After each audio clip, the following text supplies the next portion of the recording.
Guys, olunaku olwaleero motoka ng'ekendeeza bulala. Leero ndine na bbanja Hafy.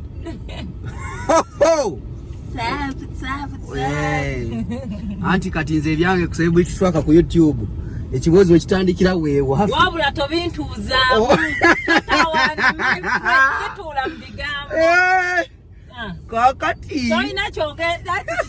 ale siridda. Matewesanya kale kumaani. Leka nsibe n'omusipi emmotoka tekaabira wano. Jasini. Ebadde ejja kukaaba naye ffe we tuli wano. Ndine na bbanja Hafy.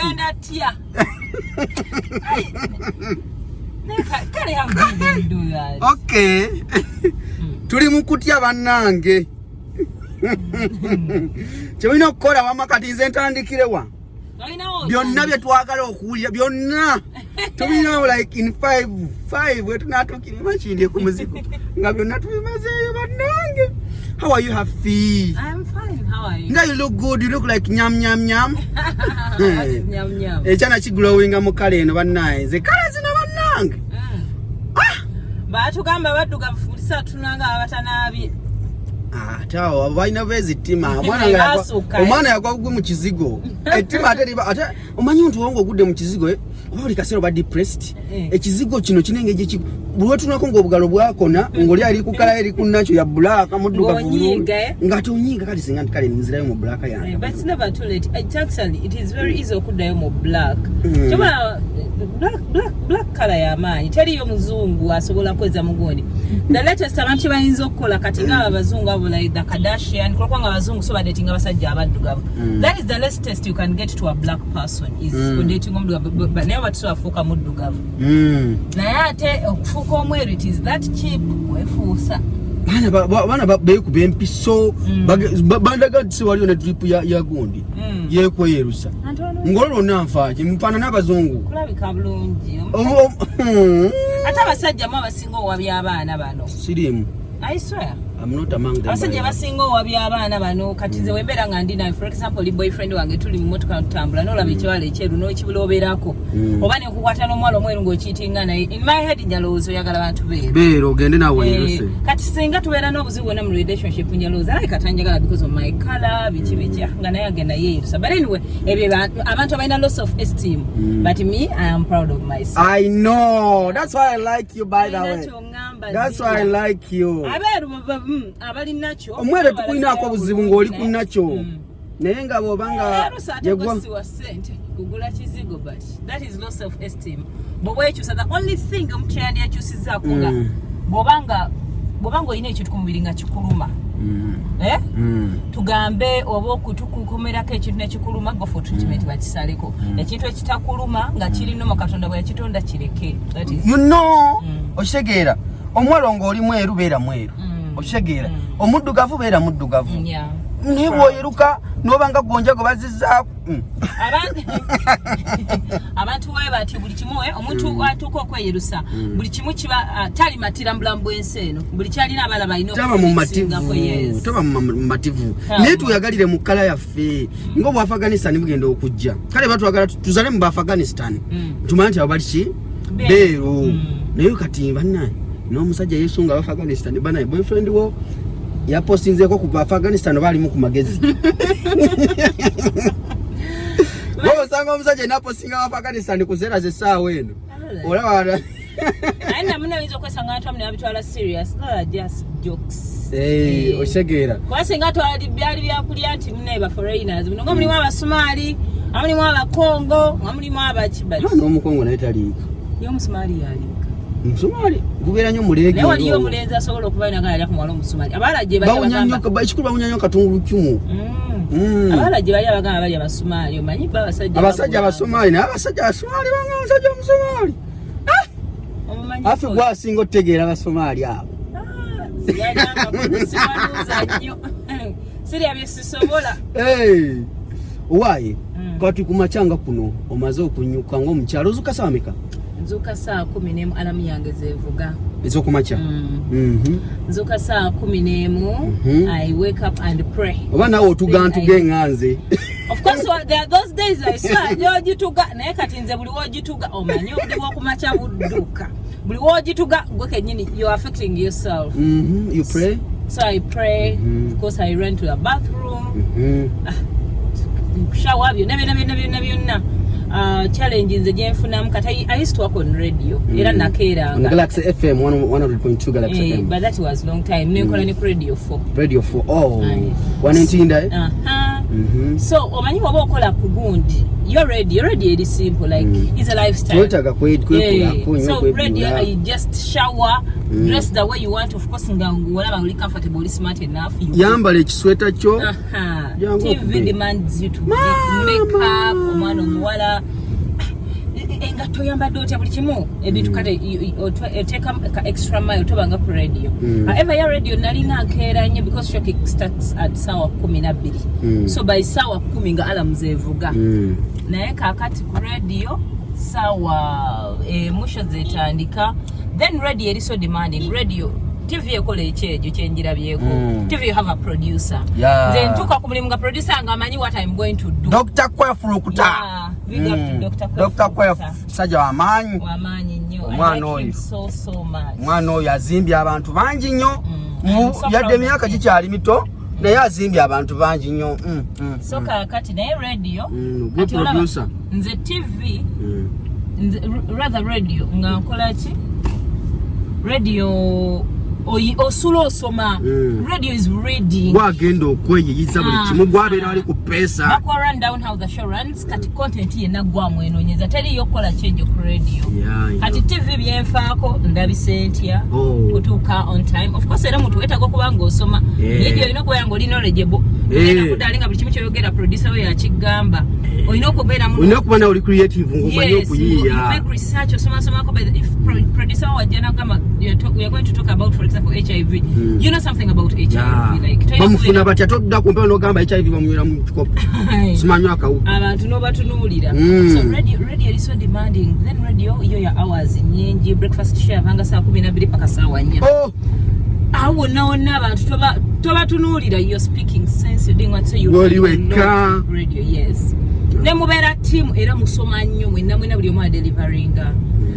so munange I come I leave home at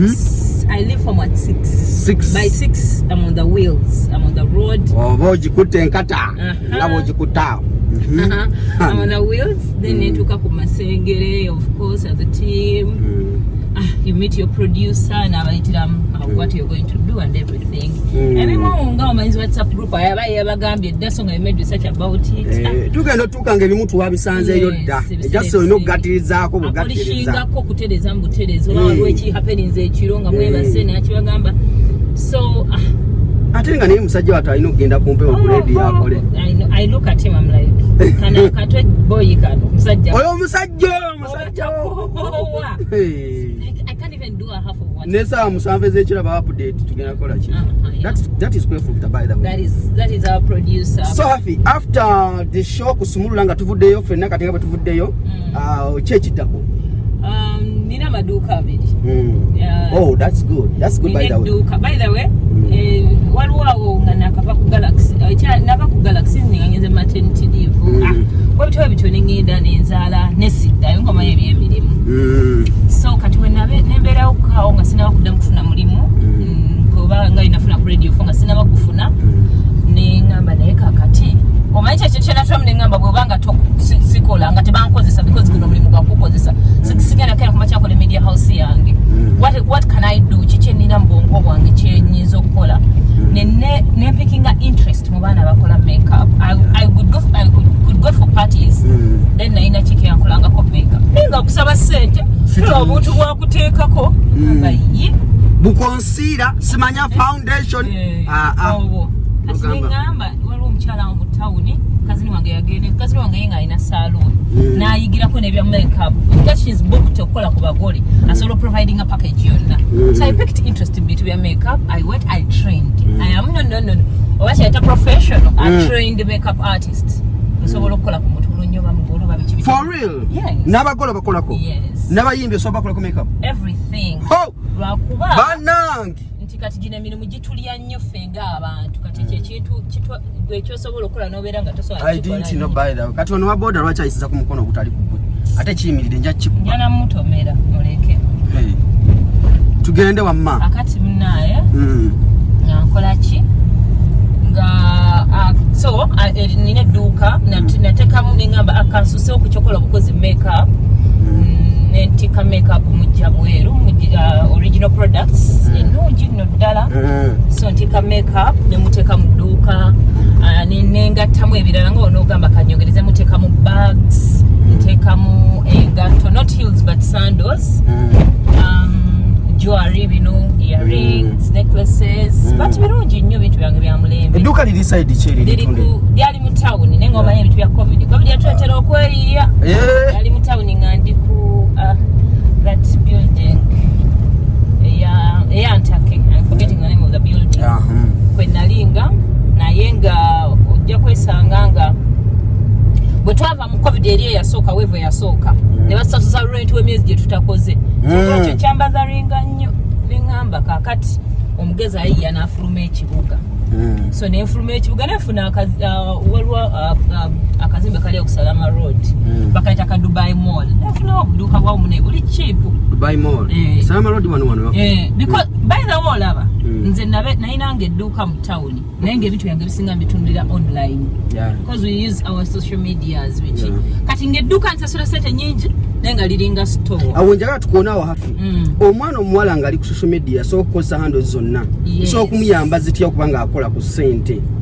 bannange olaba obeera ne social media zo Facebook biki ebyo muddooko ne mukola entalo ne mukola ki datawo mufune musse like datawo kabeere capital kabeere kale sente z'oteekamu to promote your business ate tofaayo abantu bakomentinze oba tebaguze abantu tebakoowa kulaba bintu just create awareness abantu bategeere nti gwokola ki nzolaba engoye zino zenyambala sirina muntu anyambaza naye ngenda nendaba ebyo bigroup ebyo sima mama tendo ezo groups zetulabaawo zibanga ez'olugambo naye zirimu abantu bangi abaana bapostinga ne bagamba leero lunaku lwa kutunda market day abaana ne bateeka omuntu wa posting abayimbi bamanyi ba celebrities bamuteeka sima market day biki teekayo gwe omuntu ajja yitamu anoonya olugoye nze ngula ku baana engoye online they don't even know me okulekolinga tusinga Hafy bwebyo ngolomaze mugulako obo bitegeera nakutegeera naye nga obadde tomuguzeeko nti n'omumanyi ne social media that's the power of social media there's promoting no promoting n'abantu abatakufollowinga ne balaba ebintu nze nabikolanga abantu ne eyo ntindi awana agamba nti era ku boda omwana abireete now eyo ye new normal delivering tundira ku social media or delivering wetugenda kati omukutu gokose bulungi toda mu kuvuma ate celebrity simanya goli timu gundi ovume sente so zikola ku social media afayo oba butunda oba nyanya oba nze siso alaba nyanya nungi ku social media nesigamba boda wange genda wano nfunire zile nyanya okitegera mutimbe ebintu toko wateka ku WhatsApp yoteka ku Facebook teka ku Instagram teka ku Twitter uteka ku TikTok izoneze mukozesa teka ko don't get tired buli lunaku omanya zino hours of business yange teka ko omuntu ajja kirabeera ajja kyagala one time ajja kugulako so that's the power of social media kati wena bana mu rate asasula mu town ate mu town ijjukira abantu nga limited nga ne walking tezikyali amaduka gonna abantu bagaza ku byalo. So I go to Salama Road ngafuna akaduka kati era eringa store so eduka wedi tunda makeup products ne makeup byonna so na covid nafuna akasente kange waliwo yali atunda eduka alye eri phone accessories biki ebyo ngatunda ku goodwill kati nze nali balina ebintu ebyo naye nze nga neteka ka mobile money omwo mu duka ali awe kati no lockdown ene yokubiri neba nganzibu nnyo neba ngenzibu era ikane baziwanya so ne tuteesa business nenji bagulako so kati edduka lyange daliri kibuli eryo lya masimu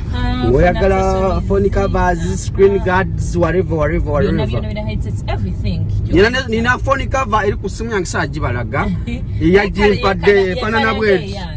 kanji balage fanana bweti we simu zonna tukwata zezimu iPhone eri bweti cover yayo eri ku simu yange so byebyo abina nze njagala nnyo omuwala ng'asobola okubako kyakola okitegeera lineduka linetunda makeup products wali omwana agenda kati liri engeri gye liri mobile money manyi kintu kya sente kizibu linetagisa okubeerawo nnyo so most of the time akasente ekibuli wali eri iwa nekibuli kumpi kati omuntu aba agadde oba makeup baneetaaga nze sikoowa nga njivuga ate nga njize ku social media okozesa amanya ki like on Instagram? My Facebook is Hafy Powers, my Instagram is Hafy Powers, my Twitter Hafy Powers basically. Snapchat yes, username is Rich Housewife, but my name is Hafy Powers. It's still basically everywhere I am Hafy Powers. Hafy, omwana omuwala essaawa eno nga tudde eno omwana omuwala essaawa eno nga tasobola kubaamu nakasente ke omanyi bagamba nti omwana omuwala nga tosobola kwekulira akasente ko abasajja bagenda kujooga nnyo okitegeera biki byoyinza okubabula omwana omuwala essaawa eno nga akasente alinze musajja amwe kasente some money you know one wabanga omuntu yalina okuwa sente ze expect okujooga takujooga mbu naakujooga but ekikuletera golowooza nti akujooga bw'ona osaba sente kaŋŋambe ogambe boyfriend oyagala sente za nviiri bw'aba tazirina ask people who work tukimanyi sente zisobola okugula bw'ana gamba nti tazirina ogenda gamba akujooga omuntu watakuwa time gy'oyagalidde mu kintu jalaba nga akujooga naye nga batakirina naye woba oweekozesa like you work ofunayo akasente ko ogenda kwetuusako buli kimu okyagalira mu time yo ng'omuntu okitegeera togenda kubeerawo nze ekintu I think the most biggest reason why I work is nze saagala kusaba ne bannyima yes sikyagalirako ddala tolina kyongamba because by the time osabidde first of all nze okusaba ku packaging myself okusaba nengamba kati nkusabe mpaayo honey it takes a lot of strength kati mba nsuubira bwe nkusaba olina okukola ki okumpa kati bw'otampa kinnuma nnyo kati okyewala mbaamu n'akange obamu n'olusente lwo mbaamu n'olusente lwange naye olusente luno let me tell you ekisinga okutwonoona tuba tulowooza ojjako era ku makya oba ofuna omulimu ng'ogwa Hafy oba ofune sente nga Hafy oba kale mu mbeera eyo but buli omu atandikira ku zero that's what we should know ekyo tulina okumanya everyone starts from scratch ku zero osobola okubeera at least ng'ogenda osaba omuntu ne waba aganya ogamba nina backup yange tajja kummanyira oba kuteeka waiting list tuulaawo ate abasajja amanya nti yakubeezaawo nga talina kyakukola nga you have to wait so ebiseera ebisinga ti ogenda fuukamu paka siwe kizimbe kino tutuuse bannange emboozi tebankadde tujja gyongereza tugendera ddala waliwo abantu abasinga okwagala wano bafaani bo genda wanene kimanyi omwana atuuse dda wano asinga okwagala Hafy wano ku salooni yaŋŋamba njagala nnyo Hafy sooka opaakingi wano genda maaso paakingi wanene nga simulaba tanatuuka owaye Juli wali Juli tanatuuka detaliiwo bannange yasinga okwagala Hafy Hafy omulabye oli bulungi ddiya ono mumanyi anti ko tomanyi Luganda tojja bitegeera nnyo twaliza muri wayiza Oluganda bano waliwo wano ku saluni waneeno waliwo omuwala akwagala nnyo noono omukulu akumanyi abangi nnyo obale kulaba terefayina twayanziza bali ku terefayina naye bano abakulu baagala nnyo Hafy bakati bamulabye omwana singa okwagala Juli taliiwo naye mugambe Hafy yatuuseeko wano tugende wali osoyitaani tugenda mu parking n'okyuka n'ovaayo nga bwe tumaliriza show yaffe olunaku lwaleero tugenda baleeteranga episode tubabulire baagala obiwulira mubiwulira tayagala mubiwulire mubireke nze ofiisi yange eri waggulu eyo my studio kujjako abantu tunonyamu entondo lwakitasembera emabega so kati Hafy byeyo naye kati bwe tuba tufunye akadde nja muba mukomezaawo Hafy because she's a good soul nze bannaye manyi wakola n'omuntu nga at least musobola okugabana ebirowoozo kiba kinyuma nnyo so sweet by the way so olunaku olwaleero Hafy any last remarks oyinza okulekera omwana omuwala essaawa yatulaba omwana omwana kyemugamba it is okay to date it is okay okweyagala it is okay but tobeera nnyo dependent twagala abasajja balina sente kituufu nange saagala musajja atalina sente naye gwe ezizo ziriwa Omusajja bwabanga akusanze oyina wuli takujoga nnyo omusajja akujje ku zero yasinga okujoga. Gana amaziga gonna ge tukaaba nga babadde obuzibu mu relationship. Ekisinga ottuluma, yes, a man has done whatever he has done, then also jukira ye source of everything to you. Yakuliisa, yakusasula rent, ebyo nebyo ebisinga ottukaaba. Naye omusajja singa oba, for example, he has cheated, kyekisinga ottuluma. Naye ng'omanyi osasula akazigo ko, you can afford to okwetusako kyonna kyoyagala. Tebikuluma nnyo by the way. So byebyo Mukole ate ye ate tamunyoma mirimu bannange nze gwe mulamya as a waitress. This is where my story starts from. Awo natujja tukawo ovotya mbwa waitress nofuka TV presenter ato wakabye nsine kwagala noba n'amaduka gwabirira makeup ne yamasimu byebyo. Nze divorce matovu following Instagram at divorce matovu eri gundi bajiba eri account yaliko abantu abangi nenjivaako ne ku page ne bajihackinga so kati nakola bipya divorce matovu official ku Instagram at divorce matovu ku Facebook oja kumufuna bulungi ku YouTube subscribing awo tuli wano ate ku telephone na program sumula tukola yo munono ne sayimo kawalata ku macha every morning Monday to Friday esabiremo paka satizo ku macha mbera bulungi amwera abasadde kikazi badabiri mwemu Olubozi lwadde luwanvu nyo kuva ku masengero tokano watuli mbera bulungi bye.